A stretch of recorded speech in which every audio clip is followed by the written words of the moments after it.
Сегодня мы начинаем цикл передач, посвященный новой идеологии для нашего государства. Прежде чем приступить к обсуждению нашего ролика, я хотел бы поблагодарить своего соратника Болатхан Джайдаринов, инженер связи, аналитик в области информационных технологий. Болатхан, оказывается, над этой проблемой работал уже 8 лет, у него большой аналитический материал, поэтому наше исследование будет очень интересным. Я думаю, зрителей она очень сильно заинтересует. Для начала, прежде чем мы будем раскрывать идеологию нашего государства, нужно определиться, на чем основывается, на каких ступенях власти, можно сказать, ветвях власти зиждется наше государство. То есть мы все привыкли от основным ступеням. Это первая, самая низшая, это судебная.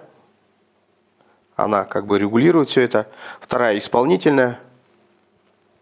Над ними всем стоит законодательная власть. Но есть еще две ступени, которые все время забывают указать. Это идеологическая. И самое главное, это философская. Или, можно сказать, мировоззренческая. Вот так, мировоззренческая. Вот они, 5 ступеней, на которых должно зиждиться государство. Вот вам простой исторический пример. Когда Советский Союз формировался, для того, чтобы сформировать идеологию, у нас, скажем так, главными столпами философии нашего государства это были два духовных лидера. Вот так напишу: Ленин и Сталин. То есть вся идеология строилась вот так вот, на основе этих двух духовных лидеров. Первая трещина произошла, когда во времена Хрущева был развенчан культ Сталина, то есть это был первый удар нанесен. Второй, когда уже в 80-х годах был развенчан миф про Ленина. И получается, вот это все государство, наше советское государство, потеряло самую главную ступень, основополагающую, философию. В итоге идеология уже перестала работать. Ну а дальше все это посыпалось. То есть привело к разрушению государства. Про Казахстан можно сказать, что у нас даже вот этих двух ступеней на данный момент не существует. Их надо раскрывать, их надо обозначать. Почему? Потому что вот я вот даже задавал такой вопрос людям разным. Я говорю: ты сможешь ответить, какое государство мы строим вообще, к чему идем? У нас реально граждане Казахстана не понимают, в каком государстве мы живем и вообще к чему мы идем, вообще что мы в конечном итоге должны получить. Вот такой пробел у нас получился колоссальный. И яркий пример того, как вот этот весь механизм работает целиком, я бы хотел сказать, Швейцария. Вот там четко вот это вот национальное мировоззрение, на него опирается их идеология и дальше. То есть государство существует уже сколько лет, у них построено мощное гражданское общество и, скажем так, все работает как швейцарские часы. И здесь еще можно для примера привести такой момент, что любой водитель, когда он садится в автомобиль, то что для этого важно? Для автомобилиста. Важно там иметь топливо, важно иметь хороший автомобиль, чтобы колеса были надуты и так далее. Но самое важное, водитель должен знать цель, куда он собирается доехать. Точно, это без этого сказать, да. Все остальное бесполезно. Так вот, в этих ветвях власти, вот эти 3 ветви власти, которые всем известны, это как раз таки второстепенные задачи по сравнению с той задачей, куда собирается этот водитель с этим автомобилем. В данном случае, если мы говорим про государство, то куда мы как государство собираемся идти или что строить, это все отвечает, во-первых, вот этот мировоззренческий раздел, и далее на основании этого мировоззренческого раздела выстраивается уже идеология, которая красиво доносит все эти идеалы до каждого члена общества.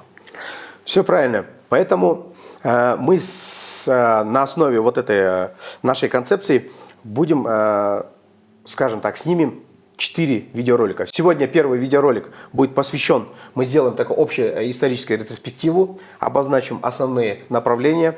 В следующем видеоролике мы раскроем достаточно глубоко философию, мировоззрение нашего государства, которое должно быть.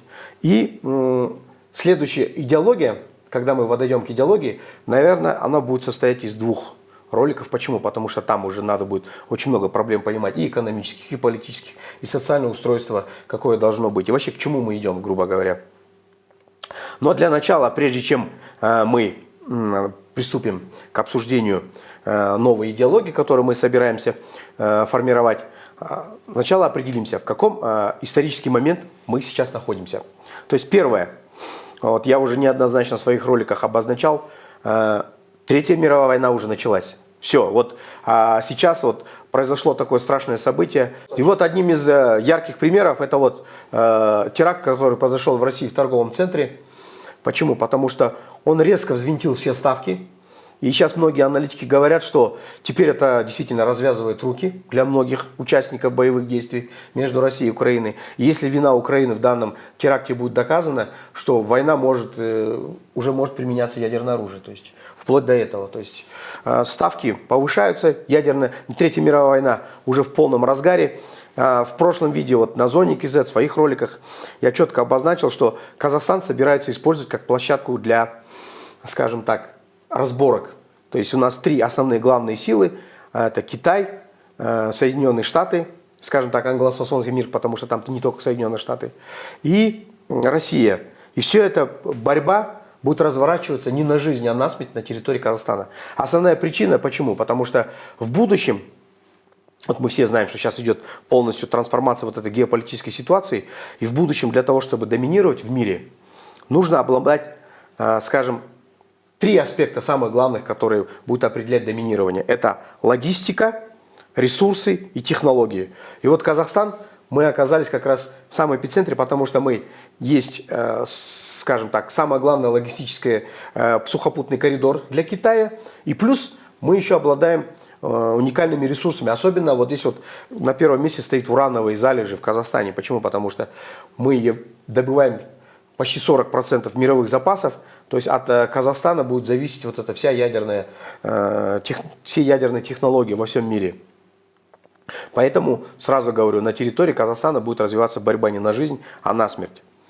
То есть угроза реальна. Поэтому первой задачей для граждан Республики Казахстан будет не допустить дестабилизации. То есть война будет развернута как? То есть первоначально постараются нас дестабилизировать. То есть конечная цель – это начало гражданской войны. И здесь я хочу объяснить первую угрозу. Нельзя допустить дестабилизации, нельзя допускать межнациональной вражды. Почему? Потому что, я вам скажу, я когда вот писал диссертацию, это было еще в 2018 году, да, в 2016 году даже, уже тогда я как раз рассматривал вот это вот бот-центры, исследовал бот-центры американские, которые были разработаны еще в начале, в 2011 году они уже были записаны, или в 2013, неважно. Сам факт, в то время еще один оператор был способен управлять одновременно 30 ботами.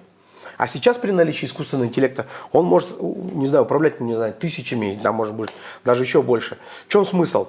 То есть представьте, какой-нибудь видеоролик выпускают, какой-нибудь такой провокационный видеоролик. И вот этот один бот садится, с этой стороны, вот представьте, что, например, с этой стороны это они как бы российские. Пророссийские. Да, пророссийские, с этой стороны проукраинские. На самом деле это боты, вот 15 на 15. И вот они друг друга на самом таком грязном эмоциональном, скажем, грязном эмоциональном фоне друг друга, скажем, хают. А люди, которые заходят смотреть этот сайт, они ужасаются. Потом делают выводы. Ага, оказывается, русские-то вот такие, ага, оказывается, украинцы-то вот такие. На самом деле это один бот сидит, один оператор сидит и контролирует таких ботов. А если таких, скажем, работает на нашем направлении, ну, грубо говоря, даже если 10-100 таких ботов посадить, он реально формирует информационный фон в Казахстане. Самое главное, вот здесь вот, нужно блокировать вот этих провокаторов. То есть комментарии уже все, пошли, там работают боты. Но самое ключевое, это здесь именно вот эти провокаторы. Почему я это говорю? Что должны делать граждане Казахстана? Смотреть внимательно. То есть концепция безопасности говорит о том, что защищаться, то есть закрываться бесполезно. Нужно взаимодействовать. Да, я говорю, не надо запрещать смотреть. Смотрите, но внимательно смотрите. Почему? Потому что там сразу видно, если она направлена на эмоциональный фон человека, то есть какой-то такой вот пытается какие-то чувства затронуть, это значит Он пытается, как сказать? Провоцирует. Да, провоцирует. Это явная провокация. Если нет аналитики, есть анализа. Почему? Потому что вот так вот смотришь вот эти видеоролики, а потом читаешь чаты, такое ощущение, как будто у нас в Казахстане действительно уже мощная национальная вражда. А на улицу выходишь, мы нормально общаемся, с соседями нормально, дружно живем. У меня хорошие соседи. Вот у меня напротив живет уйгур, здесь русские, там дальше дунгане, там таджики у меня. Замечательно, мы все праздники вместе улицы отмечаем. То же самое на работе, там женщины, например, когда православные праздники приносят куличи, яйца, мы все это с удовольствием, я люблю куличи. То же самое Ураза Байрам, да, когда отмечаем, то же самое мы накрываем поляну, все вместе садимся, там неважно, кто какой национальности. То есть в обыденной жизни мы этого не замечаем, но стоит нам заглянуть в эти провокационные видеоролики, такое ощущение, что Война. да, что уже идет война. На самом деле, я вам сразу скажу, информационная война еще пока не идет. Нас пока только готовят. То есть психология называется, закладывают паттерны. Это такие как бы информационные бомбы, которые потом должны будут взорваться. Информационная война придет. Очень скоро мы это почувствуем. Но мы должны уже к ней подготовиться. Это первая наша задача. То есть, а когда мы будем формировать идеологию, мы будем говорить, вот эта первая задача, это сохранение нашей государственной. Не дать возможности нашим врагам дестабилизировать наше гражданское общество. Но вторая задача нашей идеологии будет, это мы смотрим в глубину. На самом деле проблема, она, скажем, велика. Шире. Шире, намного шире. Почему? Потому что, я вам так скажу, нас готовят к мировому информационному рабству. То есть из нас, из всех будут делать, как вы сказали в прошлый раз? Манкуртов. Манкуртов, точно, вот манкурты. Вот если взять, вот, я тогда не мог подобрать никак слово, как раз Булатхан как раз мне точно подсказал. Уже такое было, в казахском языке уже есть это определение, это мангурты. Да. Мангурты — человек, потерявший связь со своим родом, правильно, да? То есть раньше это брили на лысо голову, натягивали шкуру, волосы росли туда в мозг, и человек забывал все. Сейчас очень хорошее изображение мангуртов, это когда вот смотришь, там где-то уже в Америке появились, да, он так ходит, у него такая штука, да. Виртуальные очки. Виртуальные очки, да. То есть он потерял связь полностью, потерял связь с реальностью. Это самый чистый мангурт, по сути, да? Идет борьба за информационное поле. У нас получается Россия, какие там... Что использует Россия для борьбы за информационное поле? Ну, у них есть Яндекс, Mail.ru, ВКонтакте. Ага. Так, ну американцы, понятно, это Google. Это Google, это YouTube, это Instagram, Facebook. Ага. У Китая своя система, это Baidu, это WeChat. У них тоже. Ну, китайцы еще создали свой, получается, как он называется? Свой внутренний информационный концлагерь, да, свой внутренний вот этот, который рейтинги считает. Неважно. То есть, смотрите, мир информационно уже поделился на 3 части. Основная задача — это сделать из нас информационных рабов. Причем первые шаги уже сделаны. Вот этот, почему все аналитики говорят, что ковид был искусственный. Задача ковида была именно разорвать вот эти сложившиеся цепочки. Вот я на своем примере говорю, да. У меня хорошие дети, читали книги. Началась пандемия, мне пришлось покупать им сотовые телефоны, мне пришлось покупать ноутбуки, мне пришлось установить интернет. У меня дома не было интернета, то есть я принципиально отказался от интернета. Но мне пришлось все это установить. Прошло сколько там, почти 2 года, да, длилась эта пандемия. Да. И все, я теперь детей не могу обратно приучить читать книги. Все, они каждый подсел на сотку, каждый раз оке. У меня там онлайн занятия, оке мне там скинули, даже у них, даже уроки на Домбре идет как и онлайн, представляете? Я никак не могу забрать у них эти сотки. Все, они уже подсели. Вторая задача — это всех посадить на этот Starlink. Почему? Потому что когда вся планета будет получать источники из одной, то есть всю информацию из одного источника, нами можно будет конкретно манипулировать.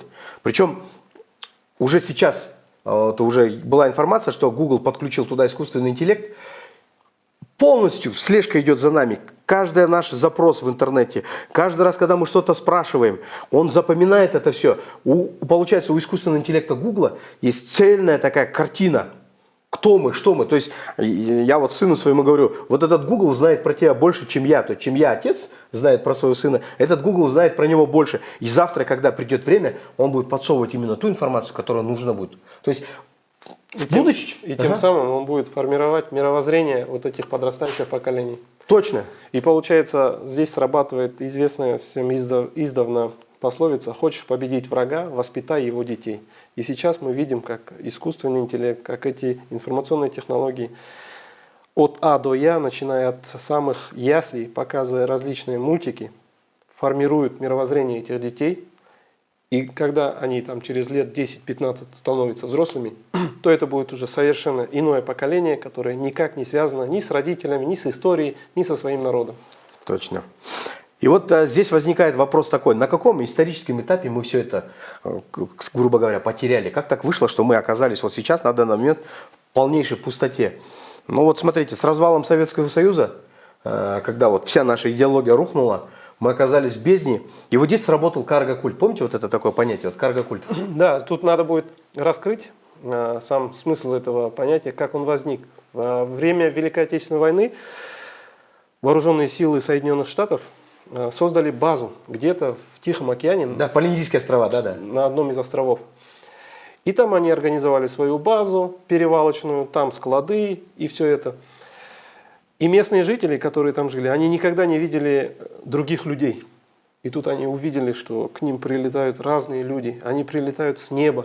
Притом с неба все приходит, все продукты питания. Там получается на парашюте им сбрасывали все Нет, продукты, да? самолет прям садится, Да. вертолет садится, корабли приезжают. То есть и все это откуда-то приходит.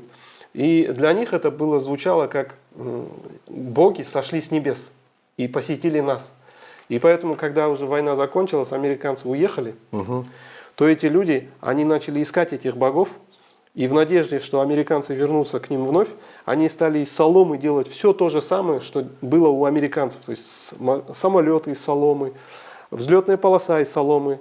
Они из деревьев начали выстригать подобие оружия, на себя рисовали свастику американскую. И маршировали каждое утро, у них там поднятие флага. То есть Самое интересное, я тоже видел эти ролики, когда стоит главный жрец, и они мимо него ходят вот так строем с деревянными автоматами. полный карго-культ. Вот он как Вот выглядит. чисто в виде карго-культ. То есть мы, когда впервые столкнулись с западной цивилизацией, вот этим благополучием, я помню даже вот наши первые, которые уезжали в Германию, вот наши первые немцы, которые уехали, они не фотографировались на фоне там каких-то храмов, монастырей, они все фотографировались на фоне прилавков с колбасой, то и отправляли фотографии, смотрите, типа, сколько здесь колбасы. Да, да. И у нас получается вот такой культ сложился.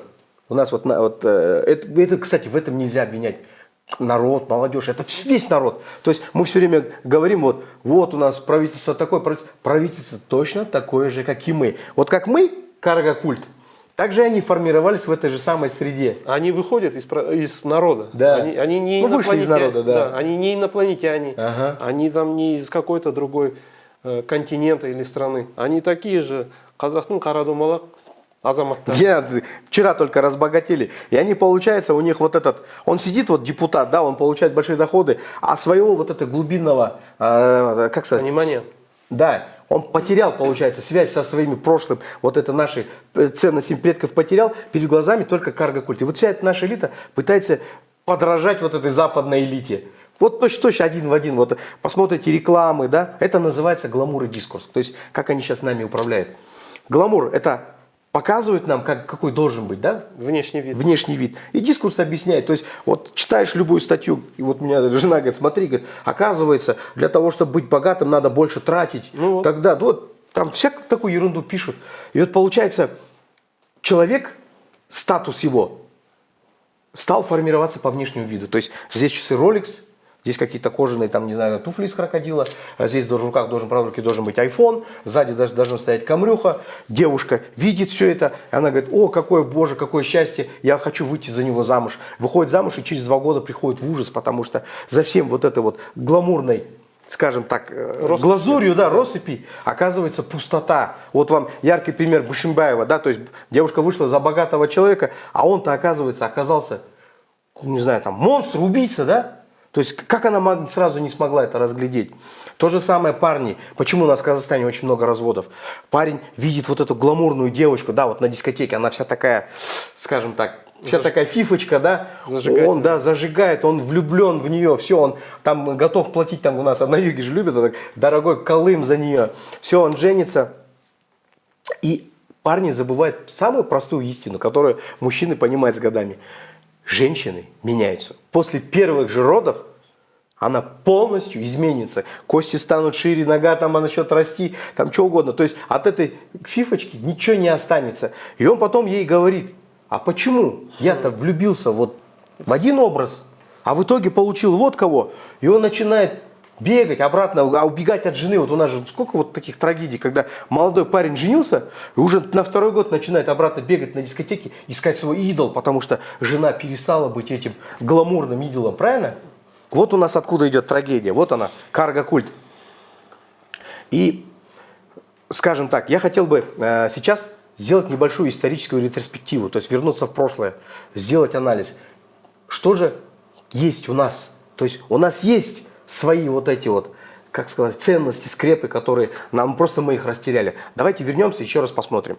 И вот смотрите, зрители, уважаемые зрители, вот 4-5 тысяч лет вот с образования первых государств, да, вот этих рабовладельческих, да, они существовали уже давно, может быть, даже еще раньше, мы же не знаем, может быть, еще найдутся какие-то раскопки, что, может быть, даже 6-7 тысяч лет назад уже существовали первые государства рабовладельческие. И самое интересное, они существовали тысячелетиями, и тысячелетиями это существовало рабство. Да. И вопрос такой. И вот здесь вот, Да. вот саму природу рабства тоже нужно раскрыть, потому что многие ошибочно понимают, что такое рабство. Как нас учили в школе, вот два государства воюют, одно проиграло, другое победило, и вот победитель, он завоевывает побежденную сторону и превращает в рабов ее жителей. Но на самом деле это очень мизерная доля тех рабов, которые составляют само рабство. Само рабство – это желание человека убежать от ответственности принимать решения. И каждый человек, когда он видит, что нужно принимать решение, потом нести за это ответственность, для него это неподъемный груз. Поэтому такой человек, он сам добровольно, самостоятельно ищет какого-то человека, на которого он мог бы переложить эту ответственность. И он прям приходит к нему и говорит: уважаемый, дорогой, я тебя знаю, я тебя уважаю, я тебе верю, вот я тебе даю всю свою волю, ты решай, а я тебе буду подчиняться. Но избавь меня от этой головной боли, принимать решения и потом нести за это ответственность. И вот 99% всего рабства, которое было и в истории, которое есть сегодня, но уже в других формах, составляет именно основу вот такого мировоззрения, когда человек просто убегает от ответственности. То есть сущность рабства заключается именно в попытке избежать ответственности. Да, именно так. То есть вот она, видите, корень вот это. И наше будущее информационное рабство тоже будет в этом лежать. Да. Искусственный интеллект, он что предлагает? Он предлагает решения, уже готовые решения, которые он сделал за человека. И человеку, у которого уже все решили, все предложения уже перед ним, ему очень легко живется. И такой человек, не задумываясь о той цене, которую он заплатит в конце, он с радостью соглашается именно на такое цифровое рабство. Я абсолютно с вами полностью согласен. Даже если мы посмотрим, сделаем историческую перспективу, то первое действительно восстание, о котором нам известно, восстание рабов, это восстание Спартака. Да? То есть, а рабовладельческие государства-то уходят туда, глубину, там тысячелетия. Да. И получается, что рабы, может, и не бастовали. Или, может быть, бастовали не в таких масштабах. И самое интересное, зрители, то есть получается, рабство это какая-то вот сущность человеческая, да, такая вот. Но! Есть одно важное но. Помимо существования вот этих рабовладельческих государств, вот этой государств восточной деспотии, параллельно существовала степная цивилизация. То есть то же самое на протяжении этих же тысячелетий параллельно с рабовладельческими государствами существовала степная цивилизация. Мы потомки вот этой степной цивилизации. То есть с момента того, как на территории Казахстана была одомашнена лошадь, образовалась вот эта степная цивилизация. И смотрите, всем поклонникам карго-культа обращаюсь. Вот есть у нас поклонники, которые смотрят на Запад, да, вот им нравится все западное, то есть они думают, что вот либеральные ценности, чтобы быть похожим, надо подражать им, поэтому у нас и появились вот эти всякие ЛГБТ, там, да. Я даже не знаю, там, что угодно, феминизм, да, что угодно. Половые извращения. Да, любые половые извращения, которые думают, что если они подражатели карго-культа, то к ним тоже придут эти либеральные ценности. Или вот подражатели всего арабского, которые вплоть до вот это отпускает козлиную бородку, короткие штанишки, не знаю, пытается подражать во всем вот этим шейхам. Я вам хочу сказать, наша степная цивилизация, вот все думают, что это вот, что это какие-то кочевники, сел на лошадь и поскакал. Нет, там была глубокая философия. Почему? Конечно. Потому что самое интересное, что вот эта степная цивилизация смогла создать множество империй, которые работали четко как часы. Вот возьмем Хунскую империю, Гунскую империю, которая охватывала огромные территории, да, почти пол Евразии захватили. Тюркская империя, Монгольская империя, Османская империя. Да вот взять хотя бы Российскую империю. Почему? Потому что вот эти основные основы Российской империи, это как раз... То есть все говорят, все аналитики, вот историки говорят, что Российская империя это по сути продолжение Золотой Орды. Да? То есть она взяла все вот эти ценности и продолжила просто... То есть Золотая Орда по сути не прекратила существование. Она просто взяла форму немножко другую.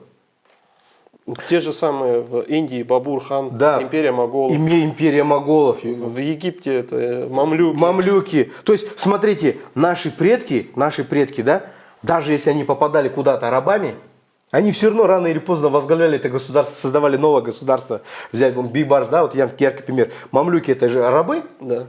Стали правителями этого государства, потому что вот это в нашей степной цивилизации было заложено какая-то вот особый такой механизм самоорганизации. Нам нужно разобраться, в чем же она заключается. Почему вот это вот наша вот эта мудрая философия позволяла нам, с одной стороны, взаимодействовать со всеми этими рабовладельческими государствами. То есть мы спокойно общались и с Западом, и с Востоком, были мостом между ними, но при этом сохраняли свою самоидентичность. Да. И вот здесь вот возникает интерес, вопрос, а в чем же была вот эта философия мировоззрения степной цивилизации, что она позволяла сохранять вот эту самоидентичность?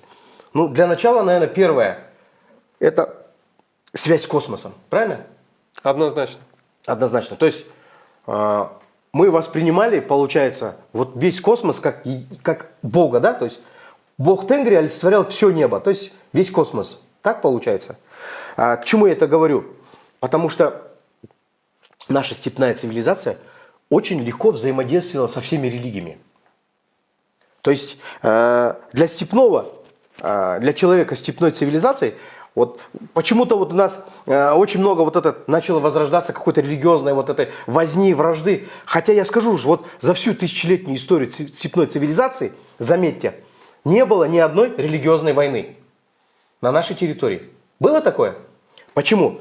Для человека степной цивилизации, вот посадить рядом христианина, посадить рядом, скажем, мусульманина, и они начнут оба говорить, и человек степной цивилизации смотрит на них и говорит, подождите, а между вами же разницы практически нету. Все об одном и том же. Да, вы оба верите в одного Бога. Бог един? Я с вами согласен, для меня тоже Бог един. Ценности, которые вы проповедуете, одинаковы? Абсолютно одинаковы. Пророки, которых вы называете, они одни и те же? Вопрос тогда такой, а что вы тогда между собой спорите?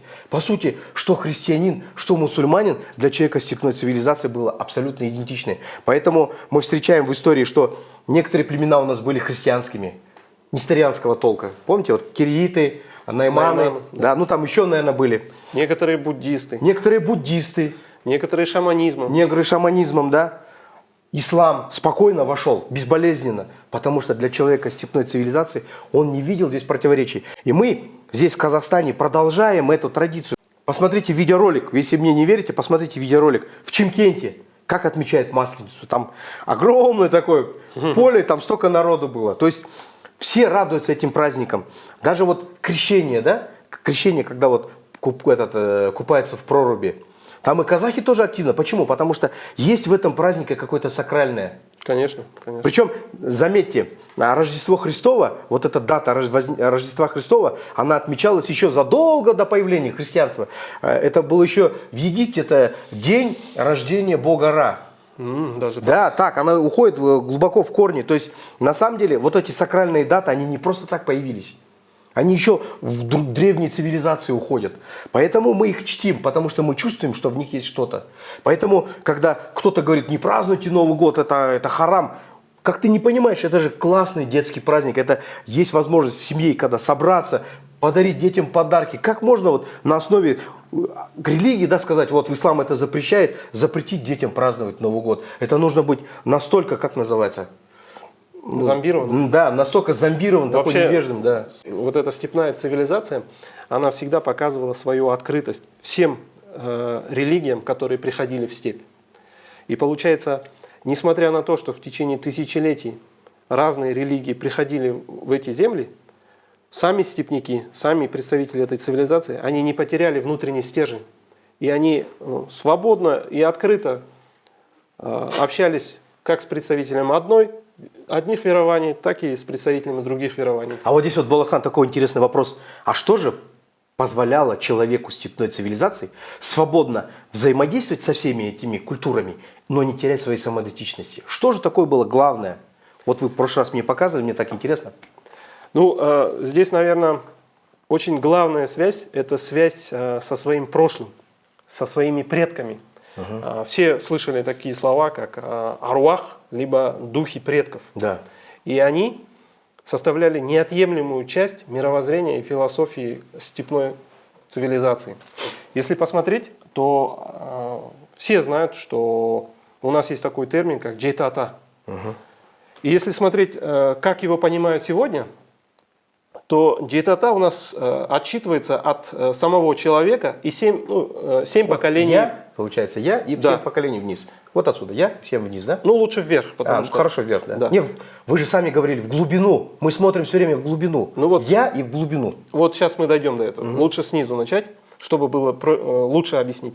Вот идет я, потом идет мой отец, потом мой дед, там прадед, прапрадед и так далее до 7-го колена. И получается вот 1, 2, 3, 4, там дальше идет 5, 6 и 7. И у всех, когда мы говорим про джейтата, у всех понимание идет, что вот от меня и 7 поколений в прошлое. Да. И еще каждый старается помнить имя своих предков. Вот как бы, в принципе, само понимание джейтата. То есть, смотрите, мы упростили вот эту глубокую философию просто до запоминания имен своих 7 предков. Да. И все, мы считаем, что этого достаточно. Да. Вот А это, на самом деле? вот это упрощенное понимание, оно как бы само и вводит людей в заблуждение. А все то же самое, вот всю эту систему, можно отсчитывать совершенно по-другому. Опять же, мы начинаем отчет от себя, но мы ставим себя посередине этой семерки. То есть мы говорим, что вот он я, Большим делайте. да. Вот я. И теперь от меня уходим в прошлое на 3 поколения. То есть мы говорим отец, дед, прадед. Вот 3 поколения, вместе со мной уже 4. Теперь идем, отчет производим в будущее. То есть получается, это мой сын, это мой внук, это мой правнук. И если посмотреть, то все те же самые 7 поколений здесь присутствуют.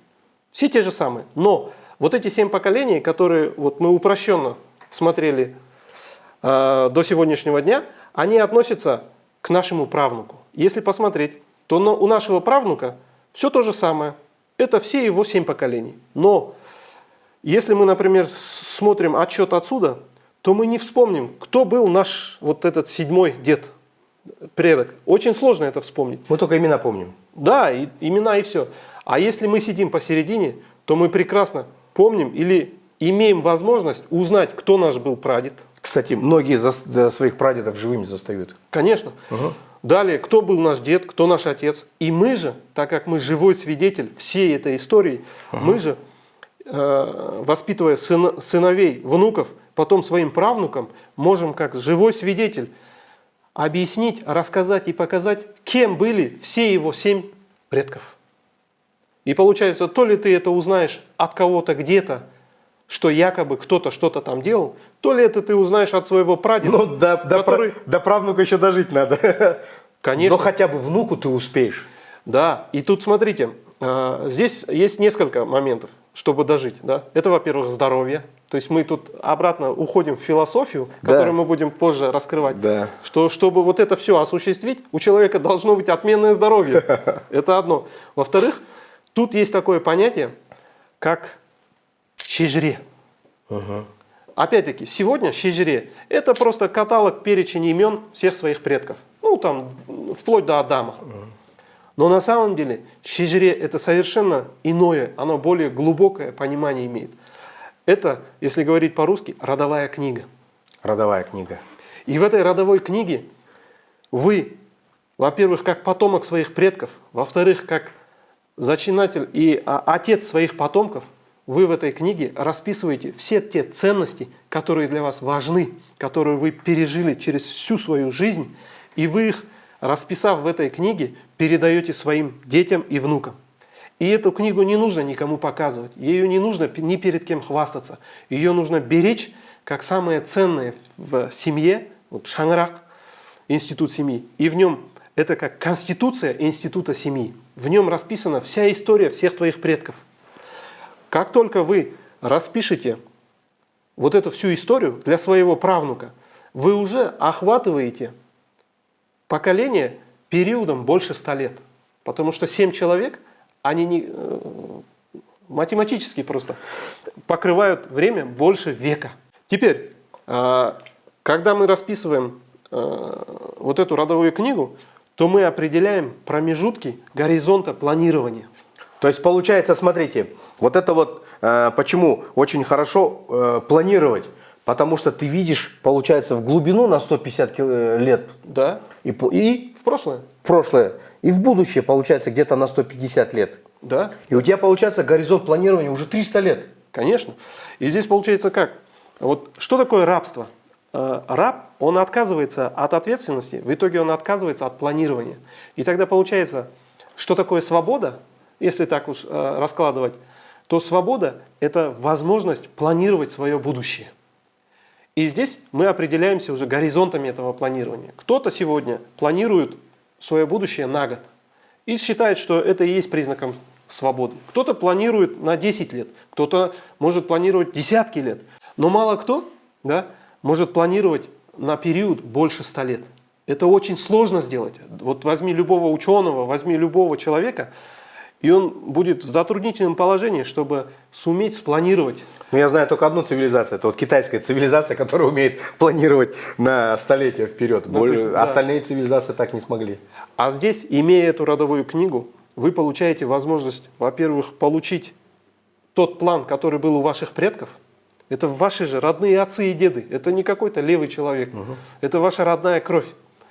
Вы у них берете ихние планы, и вы, базируясь на их ценностях, на их истории, вы закладываете свою, во-первых, жизнь, во-вторых, вы закладываете фундамент для будущего ваших поколений. И это те корни, на которых будет стоять ваша семья и выдержит любую бурю. И теперь, если представить, что в каждой семье будет такая родовая книга, если бабушки своим внучатам на ночь будут читать сказки не какого-то там Ганса Христиана Андерсена, который жил давно-давно в Европе, а будут рассказывать быль, то, что делали его собственные деды и прадеды, и будет все это показывать, то этот внук, он перед сном, когда наслушается всех этих рассказов, всех своих дедов, он будет полон чувства патриотизма и к своей родине, и всему, что творится вокруг. Самое интересное, что при наличии родовой книги не потеряется язык, связь языков. Вот как у китайцев, у них иероглифы же и менялись тысячелетия. И получается, современный китаец может пойти и прочитать вот эти петроглифы, которые написаны несколько тысяч лет назад. Вот именно. И получается здесь также, если все эти мысли будут записаны в этой книге, они будут записаны определенным языком, определенной логикой формирования слов и словосочетаний, фразеология, все это будет в этой книге присутствовать.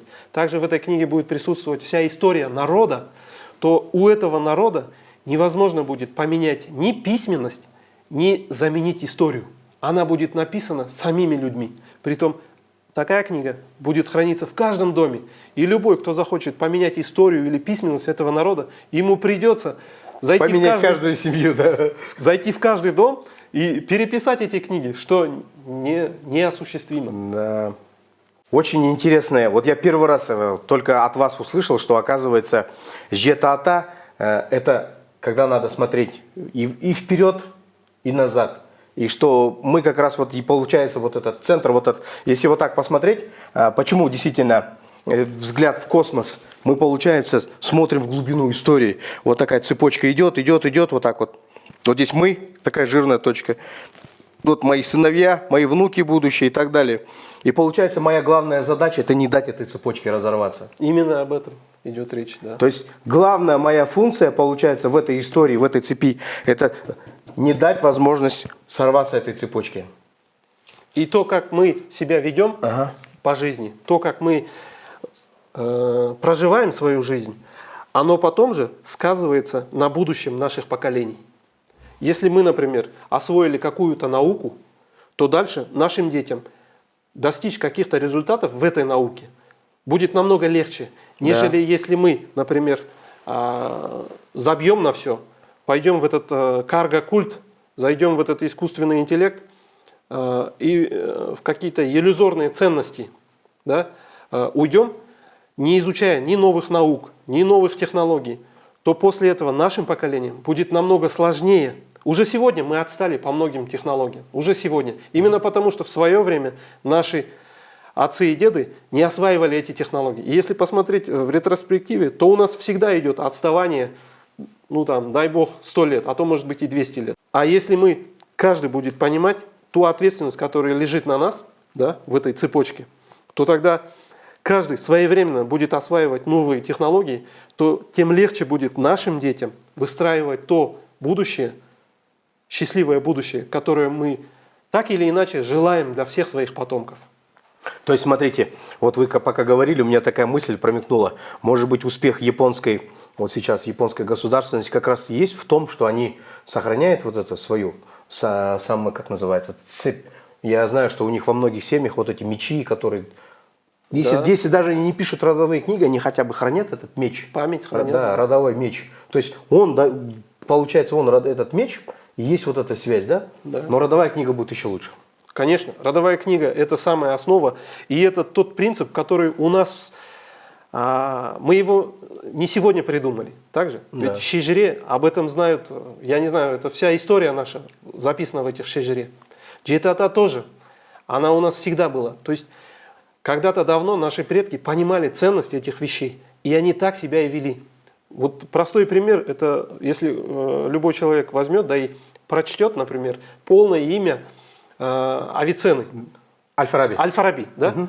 То там как раз Аль-Фараби перечисляет все свои 3 предка, которые... Да. Получается как раз, вот смотрите, если мы сейчас назовем полное имя Аль-Фараби, как раз вот и получается, что первое, он Мухаммед, Ибн Тархам, Ибн Узлак, Вот, то есть он до прадеда перечисляет. Да. Потом он говорит, что Аль-Фараби, Ататюрк. Да. И указывает свой, получается, род. Да. И получается, он до своего прадеда всю генеалогию указал в своем имени. И далее он, как личный свидетель всех этих 7 поколений, если он дожил до своего правнука, то он может ему, как свидетель, расписать каждого из них, природу каждого своего предка. Да, вот здесь вот как раз, здесь и получается ценность семьи. Итак, уважаемые зрители, сегодня это был вступительный видеоролик, где мы примерно определились направление, как мы будем определять, скажем, новую идеологию. Но для начала я хотел бы поставить, скажем так, задачу. Даже не задачу, как бы задание людям. Первое. Пусть каждый, кто сохранил родовую память, кто смог сохранить родовую память, пусть заведет себе родовую книгу. Так и назовет ее. Шежире. Да. Шежире. Первое. Пусть запишет, если он помнит, предание своего прадеда. Если он не застал прадеда, есть бабушки, есть дедушки, которые знают. Дяди, пусть они тети. хотя бы вкратце опишут его судьбу. Потом деда. Ну, с дедами у нас проще. Наши деды воевали, прошли Великую Отечественную войну. Я могу целую книгу здесь про наших дедов написать. Вот конкретно у меня оба деда воевали. Деды воевали. Наших отцов. Наши отцы как раз застали вот этот развал Советского Союза. Тоже сложные времена. Там тоже есть что описать. И самое главное, все время думать, а какой аманат я оставлю. То есть это будет называться аманат. Заветы своим потомкам. Да. Аманат. Заветы своим потомкам. Итак, запомните, первое. Шежре надо завести и записать аманат от каждого в цепочке. Первое. Это вот первое задание. Вот мы с Балаханом, когда перед роликом обсуждали этот момент, он говорил, а что делать, если, например, у нас есть сироты? Да, детдомовские. Детдомовские. Что им тогда делать? Ну, это, конечно, сложный вопрос, но в моем понимании у каждого человека в жизни бывают люди, которые формировали его мировоззрение, участвовали в его воспитании. И наверняка у любого человека найдется такой идеал или, может быть, кумир, ну, какой-то уважаемый человек, которому они бы хотели соответствовать по жизни. И пусть тогда они распишут эту шежре, начиная с этого человека. Потому что здесь важно вот эту цепочку начать и передать ее дальше следующему Да, поколению. даже если вдруг так получилось, что вы не знаете своих предков, здесь первая запись. Это человек, который оказал на вас большое влияние. Здесь свой аманат. И пошли дальше строить. Да, возможно, вы уже не получите цепочку из 7, но хотя бы своему внуку поручите, чтобы он эту цепочку делал. Да. И тогда, в любом случае, тогда вы станете, скажем, прародителем этой цепи. Следующее. Вот это вот все, что мы говорили, идеология. Мы будем ее формировать вокруг слова «казак». Вот смотрите, я напишу ее вот так вот. Казак. Самое интересное, что даже вот в самом написании оно имеет свое сакральное значение. Даже в таком вот в латинице написанное, оно имеет сакральное значение. В следующем видео мы его будем раскрывать. Но я почему хочу сказать, что мы формируем новую философию казак. Потому что сама этимология слова казак, она, скажем так, всеобъемлющая. То есть она не относится к какой-то национальности. Это человек свободолюбивый, вольный. И вот в следующем видео мы как раз будем раскрывать, что лежит, какие качества в этой философии. Да. То есть на самом деле казак не привязан к какой-то нации. Это наднациональная такая философия. И она, скажем так, всеобъемлющая. И вот в следующем видеоролике как раз мы будем раскрывать философию казак. И на этой основе, на этой философии казак мы будем потом строить нашу идеологию. Дай Бог. Дай Бог. Дай Аллах. Дай Бог. Все будет хорошо. Вы кто по верованию? Мусульманин. Я тенгрянец. Ну, отлично. А, кстати, а почему вы мусульманин? Вы же верите в духов предков? Конечно. Получается, но хотя с другой стороны, я ведь тоже все мусульманские праздники соблюдаю. Именно. Получается, мы на самом деле с вами не привязаны к религии. Мы люди степной цивилизации. Мы смотрим глубже и дальше. Уважаемые зрители, присоединяйтесь к нашему движению Сардар. Я скину ссылки на чаты в Ютубе. Нас уже собрала целая команда. Может быть, скажем так, пока мы еще не сняли ролики, может к нам еще присоединяться. Может быть, есть люди, у которых есть еще более такие, скажем так, всеобъемлющие знания. Давайте раскроем вот эту философию казах еще глубже, еще интереснее. На ней и будем строить нашу нацию. Запомните, нация – это над народами. То есть все люди, которые живут сейчас в Казахстане, они все нация казах. Почему? Почему я это смело, уверенно утверждаю? Почему я говорю, чтобы вот так вот не делились там, вот я такой, я такой. Все русские, кто хотел уехать, уже давно уехали. Все немцы, кто хотел переехать в Германию, уже давно уехали. Здесь остались, здесь и здесь, в Казахстане остались немцы, это те, кто любит нашу степь. Правильно? Все чеченцы, которых я знаю, кто хотел уехать, они давно уехали. Ингуши уехали? Но очень много остались. А почему остались?